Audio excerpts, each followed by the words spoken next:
Bini kita mewah dulu, makan sedap. Ni telinga ni biar ada subang dulu, tegelang ada, bubur duduk tangan, tekok ada kata.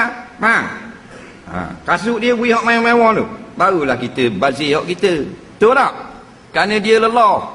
Nak dia mengandung anak kita. Nak tanya dia lewat beranak tu kita sakit ke dia sakit? Dia oang-oang dalam bilik nak bersalin tu. Daripada subuh kita pergi atar tu, nak esok subuh kita mari dak beranak lagi. Nak 3-4 orang dah tunggu. Susah tak? Sakit tak? Dah kita duduk luar sakit tak? Dah suami duduk luar itu. Siap apa? Ayah mari tunggu pula, kita ada kerja pula. Aduh. Ayah mari tunggu pula. Dia duduk ngorak dengan Messi. Ada? Ada orang lelaki. Ayah nak cari baik macam aku.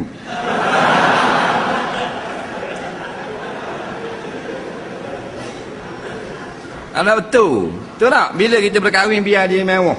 Dia kata nak beli kursi molek, biar dia beli hak molek. Faham? Dia nak lembek molek beli. Bini kita kan? Nak? Seorang tu ke? Kan susah sangat. Dia nak makan sedap.